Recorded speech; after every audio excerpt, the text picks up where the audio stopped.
Like, ride with me if you ride with me, you can slide with me if you feel like 550 on the fast stick. 212. Check, check, check. We checking. Let's see. I want to see. We want to do some sound checks. Make sure everybody can hear us. Yes. Yeah, I want to go see what's happening here. We going live. Hey. We are not going to let the same mistake happen. No. So we got the recording. As last time. I'm not talking for 10 minutes. No, but I think it's just us right now. We got... Anybody could give us a thumbs up on the sound, I think. It seems like I can't hear you. I just went on the YouTube and I'm not hearing you. Okay, it's me. Oh, wait, I can hear you. Hey. Blah, blah, blah. Okay. We out here. I'm hearing you. Hey, yes. Beautiful. Welcome to Metamour Chats, the live pleasure podcast where me and my boyfriend's other girlfriend help you to deepen your intimacy and better understand alternative relationship structures. Hi, I'm Fifi. I use she, they pronouns. I'm bisexual and polyamorous, so obviously I'm greedy. And I'm Gabby. I'm also bisexual and polyamorous, so obviously I just love cheating. No. Fake news aside, we are two femmes who have the same boyfriend. His name is Bear, but Gabby and I are not dating. No, we're just really good friends, and you're watching the very first episode of Metamour Chats, which we've called Baby Slut Advice. Baby Slut Advice, here we are. This is a continuation of last week's conversation. That was our first episode, how to have a great sex, and we just really believe you deserve to expand the possibilities of your intimacy. And I was gonna share a story then that I didn't get to, that I will get into now. Shall we? Is this the story time? No, it's story time. Let's start out with the kitchen table, our favorite segment where we just share a little story. I shared last week, my story about what great sex is to me, but you didn't get a chance because our audio kicked out. So why don't you let us know what great sex is like to you? Like, name a time. And there's a specific story that we had reminisced about, and it was our sweet little polycule date. It was a 4-person extravaganza of very much like we were on a swingers takeover, and I was like, if nobody wants to hit any of us tonight, we just gonna do us, because this is ridiculous. It's gonna do us. Wait. I don't know if we're thinking about the same time, because I'm thinking about the time. Are we not? No, we were out. We were in your home. You had cooked for all of us. You didn't remember? That was one of my favorite. Wrong time, wrong story. I got wires crossed.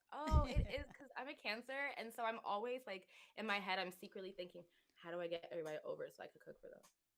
It was beautiful. That was one of my favorite moments, because I laid down the strap quite nicely, I would say, on Gabby's girlfriends, and it was a moment of triumph for me. No. Excellent. For sure. Yeah. So I would say that was a great sex moment. So many elements. It was the food, it was the people. Oh my God, there was like... You were a genius, because I was gonna do the lights on, like the lamp on, and it's just a little like stark, and you put it like behind the curtain, and I was like, oh my God, your mind. It was so sexy. We had the bin of we had such an assortment, because obviously Gabby, us being in the industry that we're in, there was an abundance of toys and options. It was like Candyland. Yeah. It was and it went on for hours. It was a marathon.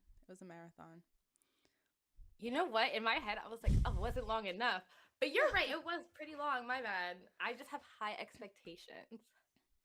I don't... I think by the end, me and Bear were both like, yo. I'm like, we're done. Yeah, no, We've been, for sure. the brains It was have that. been completely I wiped think out. you guys almost took a nap after on the couch. Like we walked out and it was just two dead people on the couch. I'm glad you made it out. So No, that was great sex because you laid strap. What was great about it? laying strap is a full body workout, y'all. Like, I put my heart, body, and soul into that experience, and Liv and I were the connection. It was real. Like, I felt camaraderie. I felt support. I felt arousal. It was. I think I even caught a glimpse in some reflection somewhere, and I was like, wait a second, this is just too beautiful. So Oh. the whole aesthetic vibe energy of it, and then the aftercare, the pre-care, the post-care, that's what really made it excellent. I made great scallops and everybody in the polytool makes really good scallops. So it was like the pressure personally was on. I was like, I have to show them I too can make some good scallops. And I think I had wine and like I forget what the sides were, but I was like gagged about it. I was like, I can't wait till they come over. I bought like new pajamas and Miranda was like, we know what your pajamas look like. I was like, no, I bought special pajamas for you to come over. What are you talking about? And it just like did not compute for them. My bad. I think they get it now. Yeah, that was when I learned that they are way femmier than I even imagined. I didn't realize they wore skirts to work. And I was We like, have wait. so many femmes in the polyhole, and then poor Kabir is just like Mr. Bear. He's just the bear. I feel like, I'll text him like, oh my god, we got new like furniture, like new decorations, and he's like, cool. I'm like, no, there's other people I should have hit up about this one. You're right. It's the dad energy for me. That's what it is. Like, we just need it. It's like the grounding. It's that energy for me. It's so supportive. I know. My head's up in the clouds, too Piscean. Like, it works very well. It does. That balance. My head is also in the clouds. But like I think also I'm like embarrassed about it. I'm like, oh no, like comparatively, like he must think I'm insane. But no. Wow. No. I mean, he lives with me, so. What's that supposed to mean? You're great.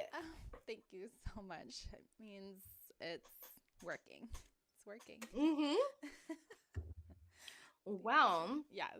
Today on Baby Slut Advice, we're talking about play parties. We're talking about sex parties. And we want to kind of just walk you guys through step by step what sex parties are like. The first time I went to a sex party was hedonism. And that didn't really feel like my inaugural experience. The party with you felt more like that because there's not a consent speech at hedonism. There's not like that level of a container being created for the sex that's happening at Hedo. So it kind of feels like a bunch of people just taking stabs in the dark. Wow. No. I mean, so what was if we do the step-by-step walkthrough for folks. So Baby Slut Advice, this comes to you from Sluts of New York directly. Sluts of New York, yes. But really wise sluts. I mean, Fifi is such a talented, skillful relationship and intimacy coach. And I think from that space, other than just working with communities, like you have a lot of wisdom about like what people's like kind of triggers and trauma responses can be. Sometimes I feel like people's lack of understanding on like what trauma can look like, especially in like an intimate environment, it like makes them unintentionally cause harm. And so like that knowledge alone is like puts you above so many people. To create safety or just a sense of safety, safer sex positive spaces. Yeah, it's a very nuanced thing for sure. And I would say like as someone who has public opinion about these spaces and you've experienced quite a number of them, quite a variety, and we've been to many of them together. And I would like just to even get started, like if you're a baby slut just starting to dip your toes into what sex positive spaces feel like, you're thinking about potentially exploring them. We're speaking from the context of New York City. We've stomped around quite a bit around here, so we know what it's like, original to the area. And I guess, yeah, like. But we've also been to other places, though. Something that's like big at my job, we talk about bridging, which is like that there's like swingers, there's open relationships, there's polyamorous, and in different states, they all have different ideas of like what a sex party should entail, because they all have like different relationship dynamics that make that true. And so like bridging the gap is like also being like, okay, as much as we are in New York, we're also very accessible in that like we've been to places that don't really practice like necessarily embodied consent, that are more like no means no consent versus yes mean yes. And we still have like a lot of empathy for those folks. Like it's never like we're not running into people who are like, I can't wait to cause harm. It's really people who learned that like their consent skills should look like that, and that it's okay. Yes, if you can be okay with that being their reality, and your realities might not always match up, and it might not be a good chemistry, a good scenario for whatever individual it is to feel comfortable enough to really enjoy themselves in a setting, depending on those things.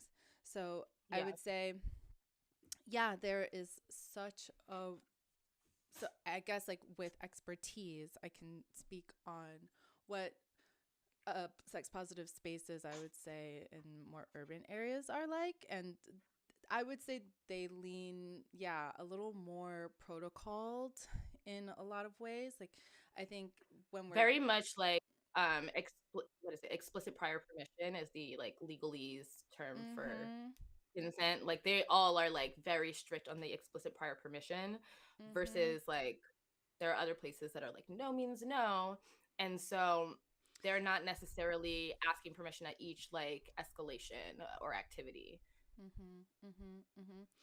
And I would say what spaces you can count on having what's the term you just said? It's the consent. Explicit prior permission is the legal. Right. So spaces that require explicit prior permission, or they have more sort of protocols in place to ensure that that is the code of conduct for the space, are typically spaces who have high liability.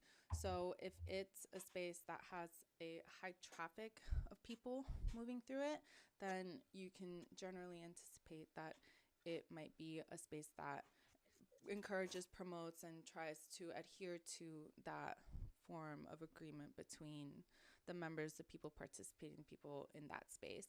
I would say you can have more nuanced versions of consent if it's a more private setting, if it's something that's less bodies, basically. I would say like like I'm not gonna go into Hacienda and night of be like, I'm gonna plan a consensual non-consent scene with a stranger. Like that's not gonna happen. Yeah, it wouldn't go well. I know gay men are like, I don't give a fuck. Go off, gay men. I hear about their play parties and I'm fascinated. They really take the cake. I don't know what it is. I mean, they are so sexually free, and not everyone, like, of course there's a spectrum just like everything else, but like absolutely, I'd be hearing some stuff. I'd be like, damn. Speaking of kind of what we go into the space agreeing to, in many gay male spaces, you're entering a space agreeing to pretty much anything happening. You might get to like no means no consent, right? Like that you will stop someone who touches you, that people can just like touch and get to know and connect with you, and that you will set the boundary when it becomes too much for you. It's a kind of at your own risk, very much so. At your own risk. For people who struggle to speak up, for people who do not really know what they want yet, and therefore aren't like competent yet at expressing it, those spaces are really hard. No, and for everyone, I would say leave that to the pros. Like if you're hiring Yeah. a pro, if you're a baby slut and you're starting off, I wouldn't start there necessarily unless you are getting professional support, and those are definitely available and accessible and can show you the ropes around whatever it is that you're seeking to explore, because it could be kink, and it very well could be a good idea to get some guidance and support from a professional if you're trying to go all the way in head first. I mean, that was me. That was speaking from my baby slut experience. Like That was Olivia, my partner. I was like, I'm gonna read all the books. I'm gonna do the research. I was a journalist at the time, so I even interviewed. Like my beat for a bit was non-monogamy, which should have been the first clue to everyone.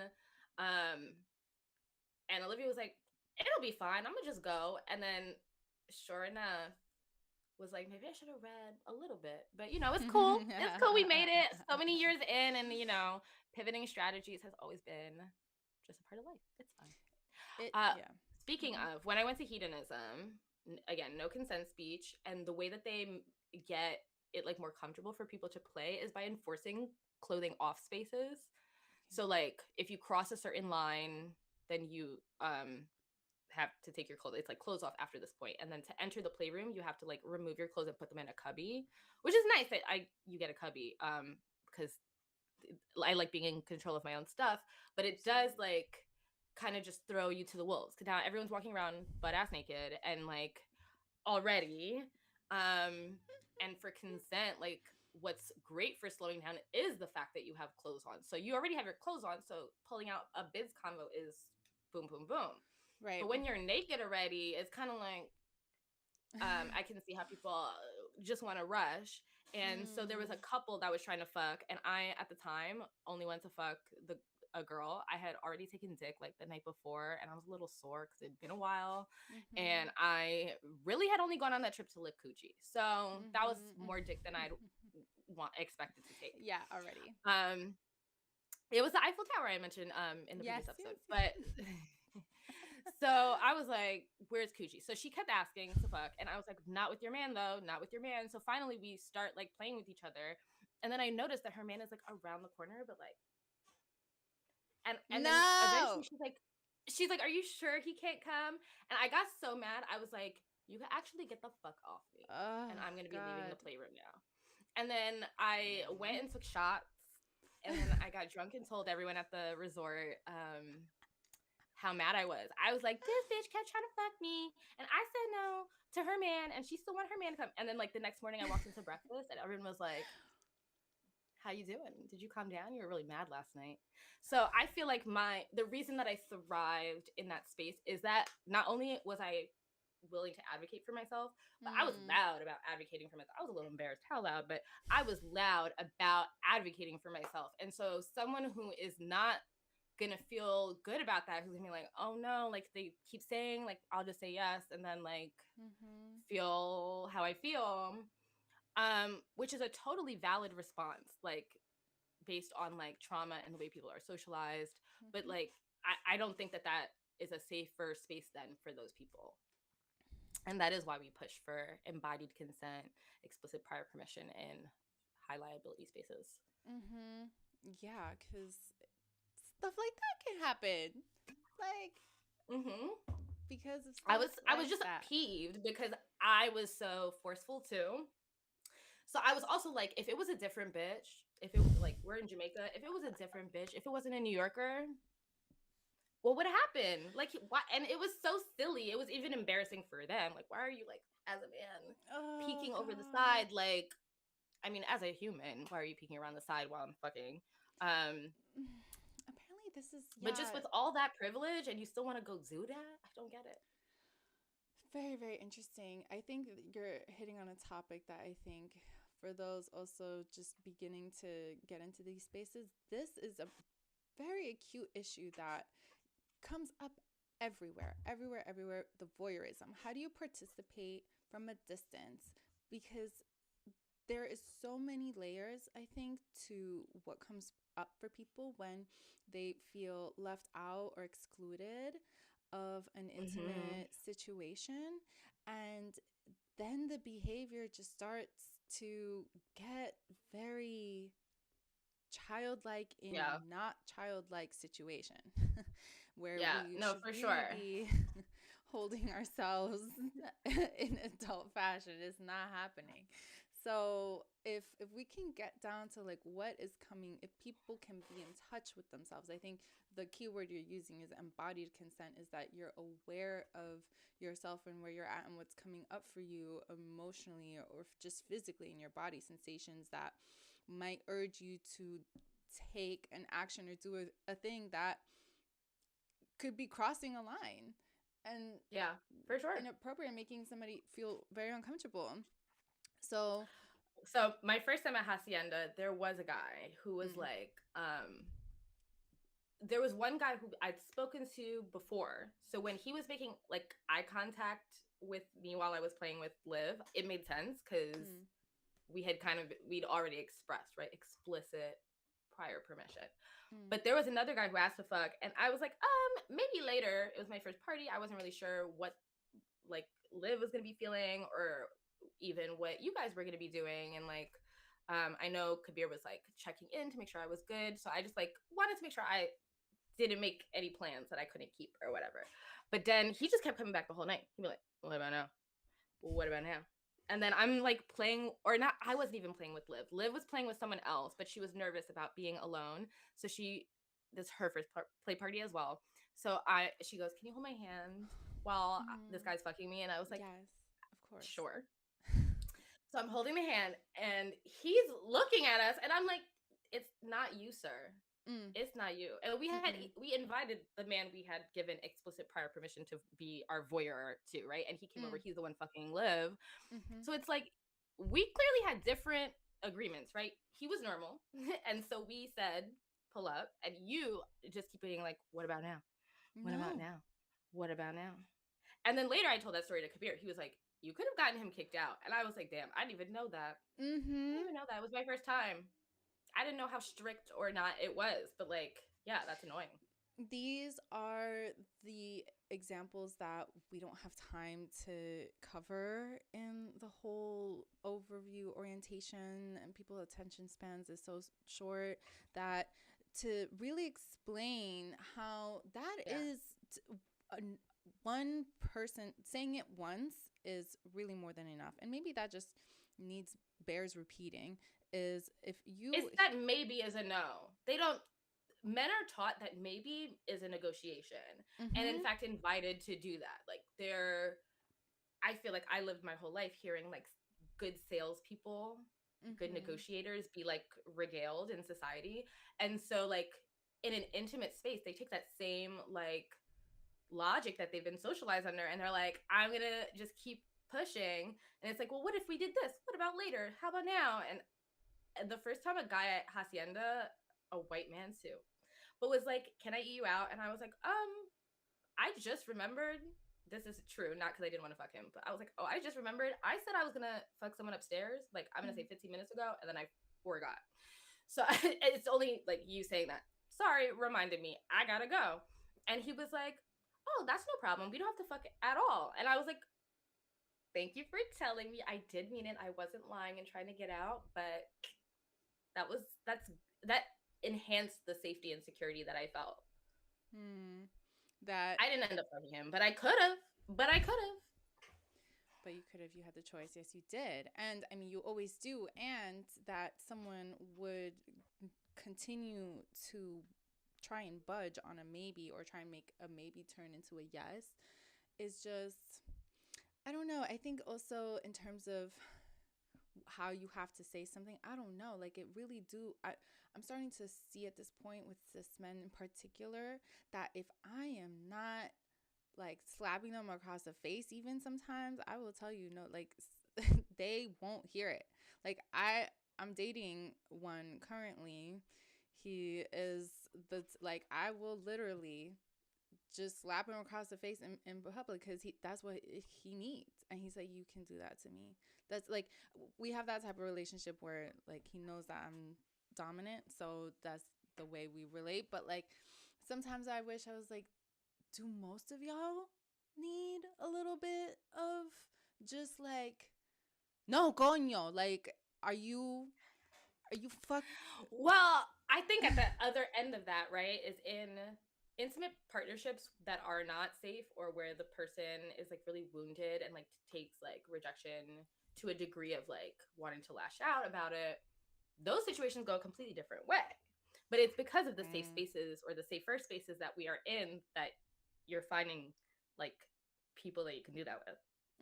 It's such an important space, like, to even meeting people and being a person myself, that the first time I realized, oh my gosh, I got to be that explicit with what I want, desire, or need right now. It felt like the only place in the world where I could really do that. And it still does a lot of the time, honestly. Like, yeah. I mean, I wish that I had the same practice in a space like Hacienda, like earlier on in my life. I even used to work at strip clubs where I do think like the tone of voice, the professionalism in a strip club is a little different. There's a lot more directness there. But even then, I still don't think I was as practiced as like Hacienda has made me at being like, no, I'm actually not going to do that for you. Or like, actually, I don't need to overextend myself and overextend my kindness in this situation just to like keep up a social contract. Precisely. I don't need to do that. I mean, but it really does take practice. Like, it didn't happen overnight for me. Like, my first play party experiences were oversaturation of things primarily. It was everything everywhere all at once. And I kind of was intentional with it. It was intentional that I was going to be a little unintentional. That was kind of how I went into it. And I mean, I was so unintentional prior to Hacienda and like, I'll say NSFW, even though I never officially went to a party there. And even though there are some problems with NSFW, but not that there are not problems with Hacienda. But just like when I first went to a play party and heard the consent speech, and also the way that they show people how to embody it, right? Is like those icebreakers that they, and it's not just Hacienda that does them, but having people practice receiving a no and giving a no is like such a good foundation for you to be successful at a play party, because you're going to literally get offered the most direct shit. Like, someone's gonna be like, can I eat you out? Can I just smack you around? Like, I would love to do, here are what my boundaries and desires are. And if you don't feel comfortable being like, okay, no to that, like, if you are not already embodying that in your everyday life, it might be a little bit more difficult to do that in an intimate setting. And it's so good that they have you practice, because at hedonism, you just walk in and everyone's just like, can I fuck? Can I fuck? Can I fuck? Can I fuck?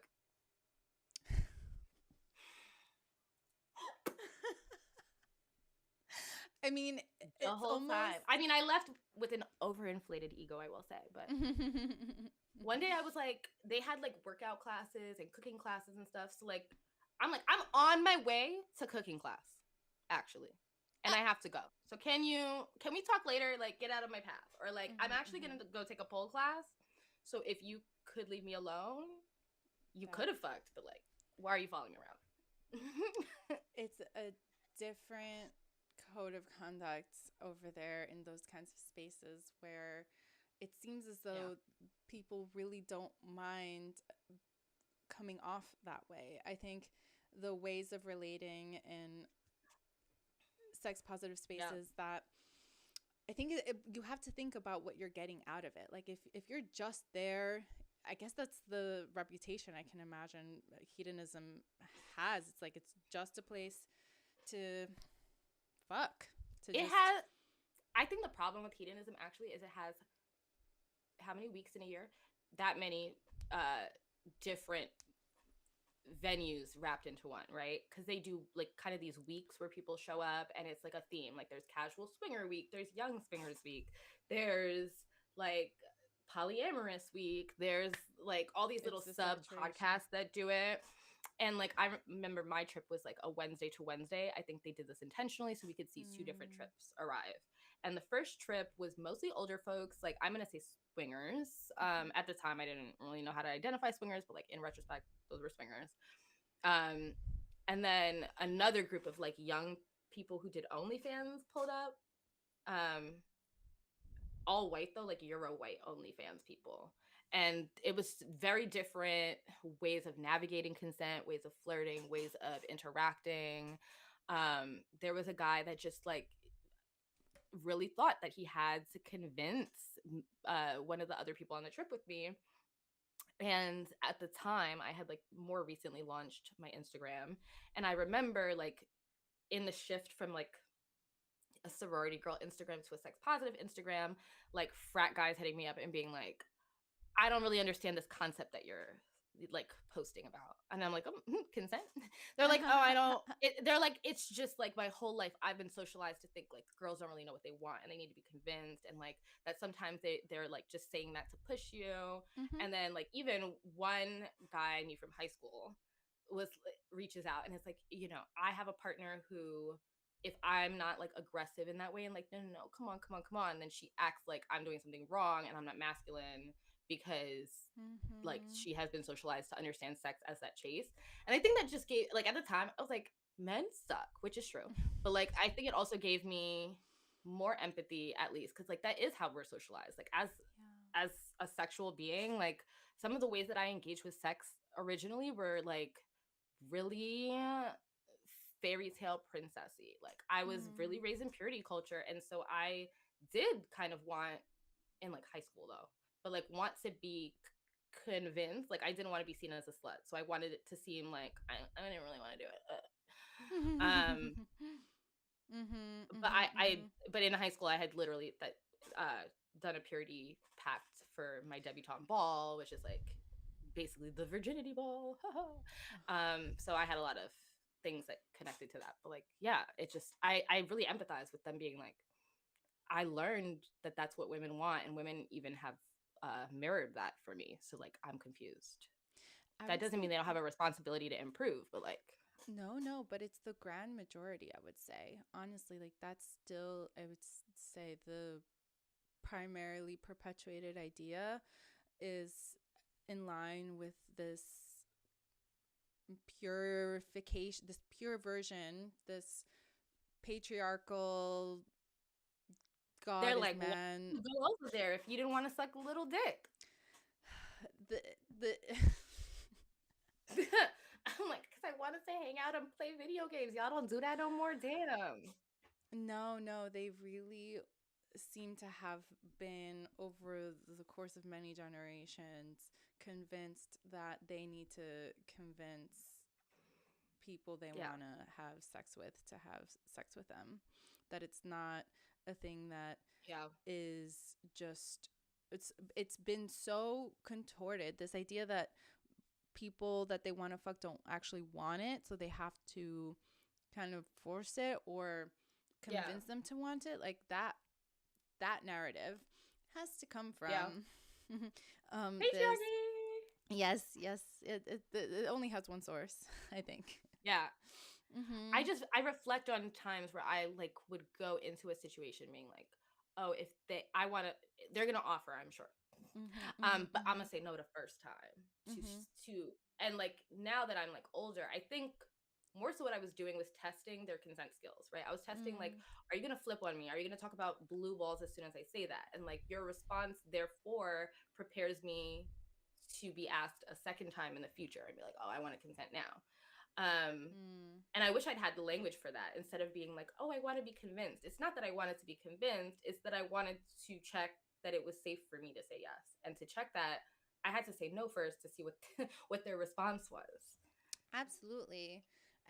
But saying no when there's also value attached to your ability to say yes and say yes quickly when a man asks for what he wants, then that can be hard. And that practicing the no is probably the greatest baby slut advice I could give, is get really good at saying it, feeling confident and secure in saying it, and may every time you say it be thanked graciously Yeah. afterward. Yeah.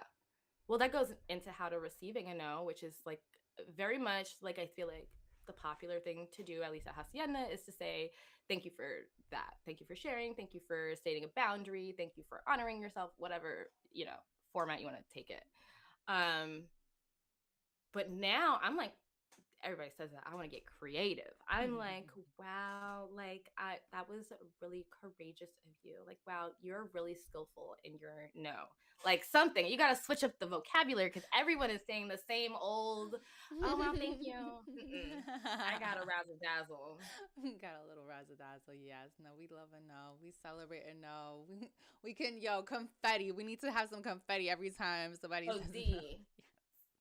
I do love it. No, it makes me feel so still like vulnerable with them, or like intimate with them, but just for different reasons.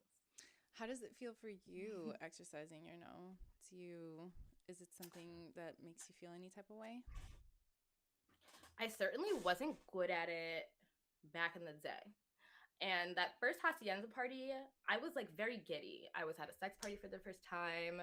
I was really comfortable. At one point, like Liv is fucking and I'm holding her hand, which I thought was so silly. Like she's like, "Don't leave me, hold my hand, just in case." And I'm like, "Yeah, I wouldn't want anything to happen to you either, but like you're in a room with like 50 people. But yes, I will hold your hand in case something happens." And then I look over and you were also playing with Bear, and I was like, "What a good day!" And I think also though, like somebody was playing right next to me and Liv and asked if I wanted to fuck, or no, asked if I wanted to make out. And I was like, no. And he was just like, okay, let me know if you change your mind. And there was like a giddiness that emerged from my body that I don't think until like we've been like really talking about this, like I've always housed it with, oh, I looked over, everyone was fucking, what a great place. And that was making me giddy. But it was also that like we did a whole like 30 minutes of practicing our nose, and then literally people asked to fuck and I was like, no. And they were like, okay, let me know if you change your mind, which is the shortest response I've ever received to saying no in life. And then Kabir was really like checking on me the whole night because he knew it was the first party. So he was like, how are you both feeling? Are you guys good? And so I felt very secure and like not abandoned at the party, even though I would have understood if he was busy because he was working. And you were as well. So like, I think just like that giddiness was really about like, oh my God, I have agency. I have so much agency to do this. I have so much freedom and agency and power in this moment.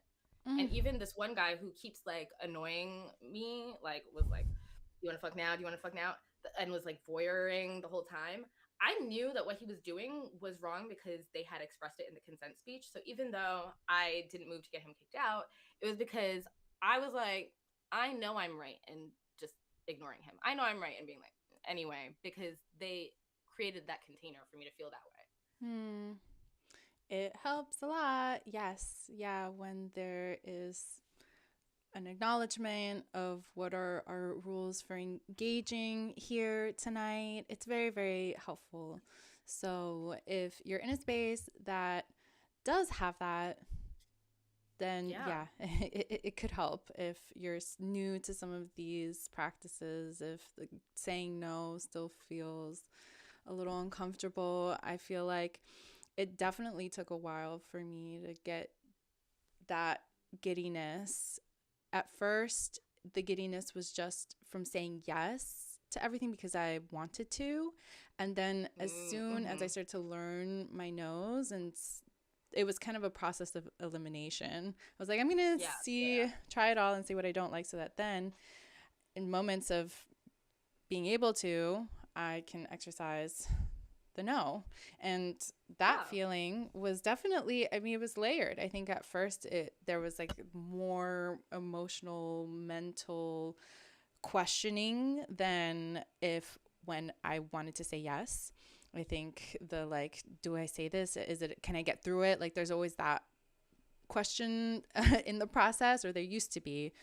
Before it was like, can I get through this? Like, I don't know, like, do I just like power through? And then so that happily has gotten a lot shorter, where it's like, wait a second, my discomfort, like me, it's number fear, one, paramount. I think paramount is number one, right? Yes, Yes, but I keep it mixing up definitely. paramount and penultimate, which means like not that, and I'm like, fuck. If But he's they like kind second of. to last, no, and he's second to Oh, last. It's penultimate. like close but not. So when I'm like, it's like the penultimate, people are like, that's not great. Another one. Another one. You want the ultimate, not the Sorry. penultimate. Well, so what are your slut goals for 2024 then? Because it Yes. sounds like we've both learned so much, and now we're kind of like in the flow of sex positivity in our I lives, would right? say. So like, what are our goals? We have to be intentional now. We have figured Mm-hmm. out our no's, Mm-hmm. and we understand our yeses a lot more. What are they for 2024 Yeah. goal wise? I think just on that front, intentionality, like to be intentional for me means sitting down, kind of stopping everything that I'm doing. And before I agree or put things on my calendar and have to go through all the labor of what it takes to show up for that thing, really sit down with myself and consider, wait a second. Instead of me saying yes to things, maybe I want to be the curator and the designer of a lot of what I show up for in 2024. That's definitely one of the big intentions for me. So I think Oh my it's God, a lot. same. I didn't have that great language, like the curator. Ooh, I was just gonna say I want to curate more, but like, um, the last 2 or so years, I've been like kind of like smorgasbord sampling everything and like seeing things, like what dynamics other people are doing. Like voyeurism has been such a huge part of my play party experience in addition to like finding partners and meeting people. So like now that I've like seen kind of like how people negotiate scenes and like what kind of kinks are happening, at least at Hacienda, I'm like, okay, so like what do I want to negotiate for myself? My coworker literally like had the dream of like an alien abduction fantasy and told their dom, and their dom planned it. Wow. And I was See? like, There you go. I need to start working harder Yep. because I don't know if the alien theme speaks to me, but certainly there are fantasies that I'm like, I need to start putting them on the calendar. Like There that's you go. a bitch who knows what she wants and was like, here's the date and here's who's gonna do the planning, and I would like to be in a room and get abducted. What? I love that. No, get creative, y'all. Put it in a storyline. Like, write your own, be the star of your own adult film. You can take it there with loved ones. Teamwork can help make the Yeah. dream come true. I think this is Yeah. definitely when multiple partners comes in handy, is to make Oh, sexual fantasies. well, I mean, yes, I'm sure that she had a lot easier of a time because of the amount of people, and polyamorous have so many people. When people are in just a couple, it's like it's just only he can y'all. do it. So, but like some of my fantasies, I know for a fact that are like Liv don't want to do them, or there's other fantasies like Kabir don't want to do them. So it's so good that like I have the option to be like, thank you for honoring like your truth. Yeah. Well, it's also rough because like I'm at the point where like I only trust like queer people to be like doms or to be in like power roles because I don't know what's going on with cis men, but they don't. I don't get what's going on. Even in like play spaces, they're still figuring some stuff out, and I'm not. I don't think we should trust them. We shouldn't trust them. Yo, some of them are like, I'm a dom, so call me daddy. I'm like, now I know. Like, what are you talking about? I just met you. I said hello. Yeah. Not for me. I think dom means like just be weird.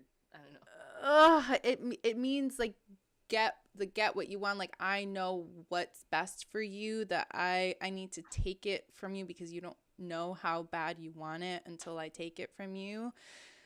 Yeah. It's that thing Yeah. again. Yeah. No. Yeah. It's I would need to see a really long resume before. Yes. I'm just like, when you say you're a doms, you mean you're gonna listen to my fantasies and desires and then help me curate that? Right. Or Right. Because that's do your job. you mean you want to beat the shit out of me and you just like would like blanket consent for that? Because that's like just not the same thing. Yes. PSA, not the same thing.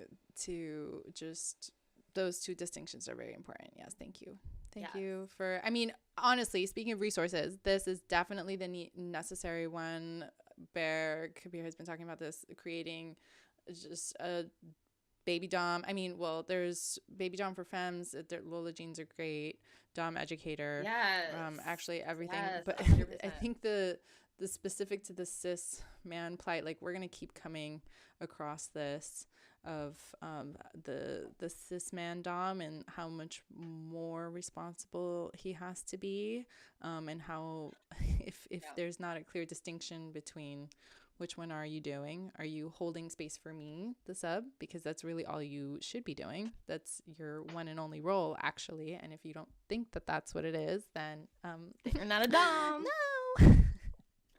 What it is what we were talking about in our very first episode last week, which is dropping the agenda. Like, are you showing up and willing to be authentic, or are you showing up and I need to have sex so I can go tell the story tomorrow, and I need to have sex in this particular way so that I can feel masculine and powerful, and like I have to discard this person immediately so that I feel like I'm not being held hostage. Like, if those are not dom behaviors, those are extractive consumptive behaviors. So like, what is the actual, like, why are you a dom? Ask yourself that is a very important question. Yeah. I think for me, honestly, I wouldn't have become a dom if I didn't start off as a sub. That was kind of the journey for me. And then as someone who really just finds this to be my identity and who I am all the way through, there's going to be evolutions and shifts. So I had a phase, I had an era of submission, and then we evolved, and then we entered dom era. There was dom era, and I was so grateful for, like, I don't it had to happen in that order for me. I think had I not first really been in that position of the receiver, would I be able to empathize as the provider, the dom in said situation? But yeah, that's, I guess, another topic for another day, because that one's a big one. Well, in so many resources, they do say, like, that you have to be a good receiver first. And I think We Live Consent really emphasizes that as well, that you have to be a good receiver. And what's the other one that's like someone's doing something? What is it? Like, you're giving, good giver and a good receiver for you to be a good, like, doer versus the other word that's on the Wheel of Consent, whatever. Like, you need to be good at like someone doing something to you and asking you to do something to them, and like falling within the boundaries that they've set and the like rules that they've created before you can be good at like just doing shit all pre-negotiated still, but like with more freedom, I guess. Period. No, it's true. I think those of us who may feel very confident about our intuition, regardless of what you think you know about what someone wants to actually, you don't know. No, we really don't. We really don't. It's so interesting because the first day that we met, we didn't talk much, right? Because it was at the play party. But the first day that we met, you were talking about subspace. Yeah. And I was like, I've never really experienced like submission or subspace, but it's certainly something I'm like, maybe, because I was so new. But I was like, I can't really see that. And then I think either that night or maybe the following night, you were doming bitches. And I think it was the following night. And I feel like that was a core moment for me where I was like, I can identify what BDSM is now in this like play party context that I couldn't when I was only looking at it in like a dating context, because then I was only looking to like committed partners for whether or not that would be on the table for me. And now I'm like, you can negotiate your own scene. You can just go do what the fuck you want to do. And I also never thought that doming would be, I thought it was like, I mean, this is like baby bio essentialist of me, but I was like, you're just born a top or a bottom. You're just born a dom or a sub, and you can't change your configuration. And I was like, I'm just not a top. But I realized it was like more my lack of understanding when it came to like kink and BDSM that was flaring up rather than like me having real opinions on any of these things. But like watching you champion subbing and like everyone, the way people would talk about you was always like, loves a little subbing. And then I watched you dom bitches for like 3 weeks straight. I was like, I have learned so much already. Thank you. This has been a shift.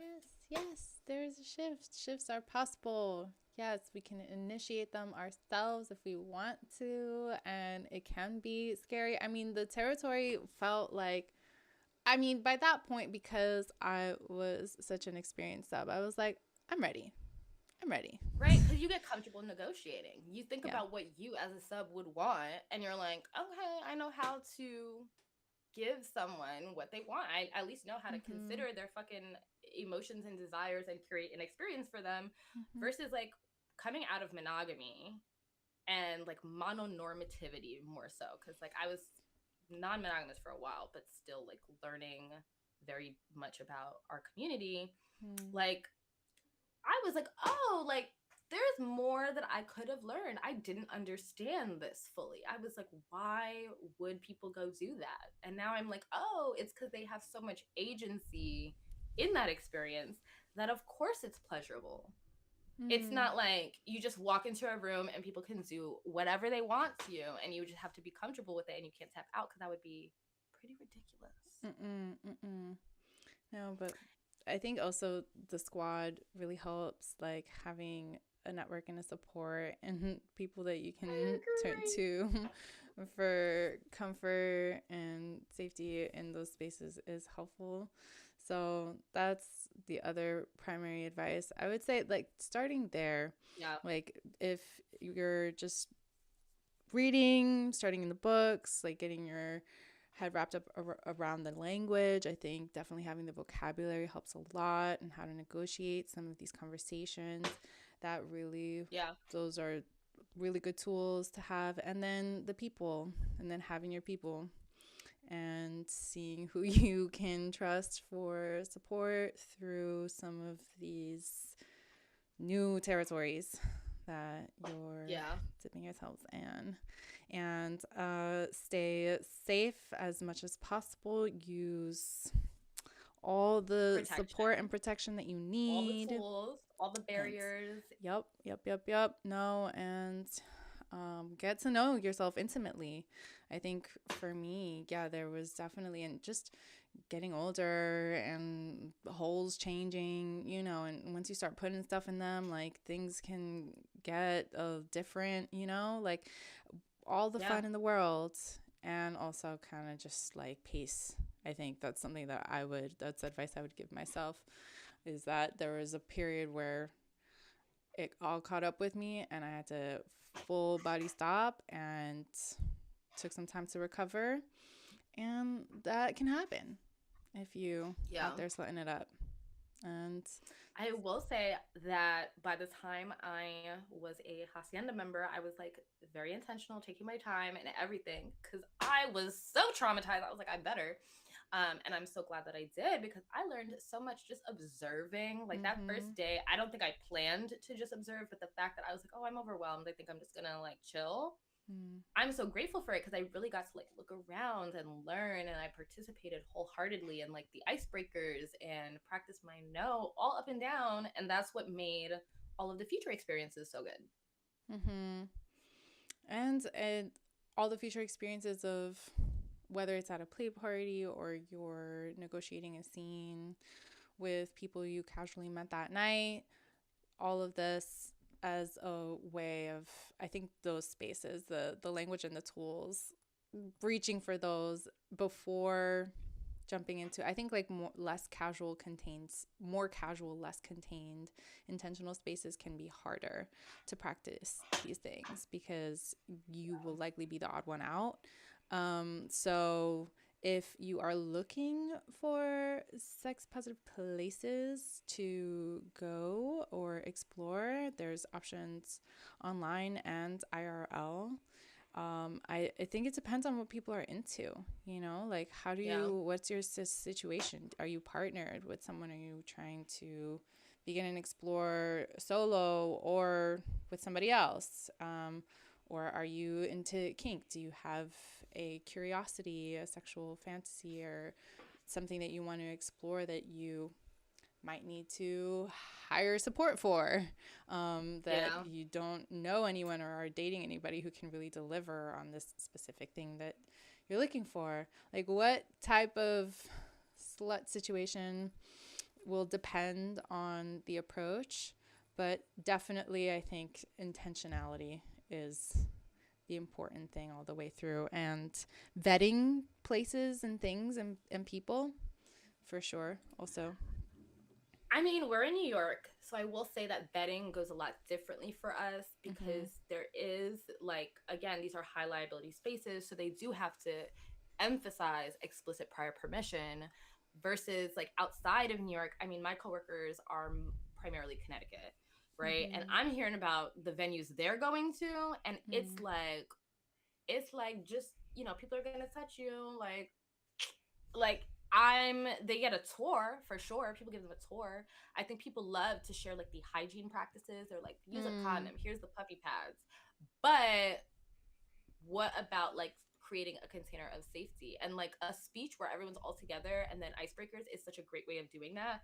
But if each person is paired with like an employee who just exposes them to the space and gives a variant speech, how do you don't even know what container you're in to know what the expectations are, to know what the etiquette is to be successful. You really don't. Yeah, no, it's challenge. I would say we are spoiled in that sense where we can expect folks to adhere a little more to this explicit prior consent way of relating, and that we are empowered and encouraged to take actions towards removing folks who don't adhere to that way of relating. Yeah. So I do, and that part's hard too, like the willingness to remove, to call someone out, like those are skills. And I think about the guardians at Hacienda, those are trained volunteers. Yeah, for sure. No, it's not people, when we're trying to create intentional sex positive spaces, there's a lot of work that goes into it for sure, and there's a lot of people doing it. And if you are, I think, really get your people, get your community, creating an intentional sex positive space. You don't have to spend money to do it.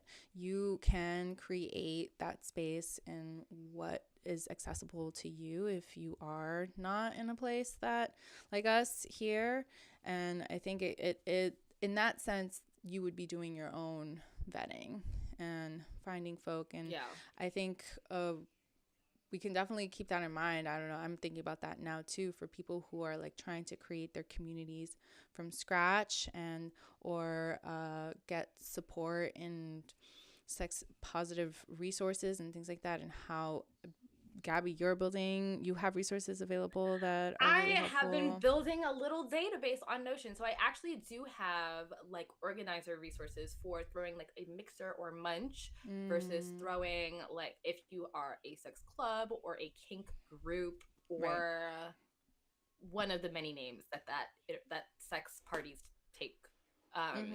There's like a guide to like having a basic consent policy, and even like a sample from NCSF, which my job, #open, we work really closely with NCSF, and they literally have so much on their website. It's so impressive, but not a lot of people know that they can go there for those resources. So, I mean, amongst other places. So I compiled kind of all of the resources that are great. There's some stuff from Lola Jean, there's some stuff from Effie Blue, into one kind of Notion setup, whether it's like learning consent and like having a document or like person model consent for you. Sometimes we just need the resources, and we certainly don't get it in sex ed. No, this is so helpful. And I'm going to wrap us up because we've been live for an hour now. And I think we covered so much. And we did. We're going to have these links, show notes, and all of this information, recording, replay will be available on multiple places. And so just stay tuned for that info. We will be back here live again next week. And I'm so excited to keep doing this with you, Gabby. I love my meta. I love my meta. We got to make it a shirt. But also, we made it without an audio issue. No, yes, celebrating that. Yes. Oh my gosh, yeah. Next week I'm gonna mention postcards. Okay, my lovely. Yes, I'm excited about the postcards, and we will mention them. And thank you to everyone for joining us on Metamour Chats. We'll be here every Thursday live on YouTube. You can listen. This was Baby Slut Advice, and next week we actually have a surprise for them. We do. Woo! So tune in, and you'll find out what the surprise is. I'll be promoting on Instagram, so you'll probably know. But yes. Beautiful. Grateful to you all. Wishing you all a great, fabulous Thursday and a safe, fun weekend. See you later.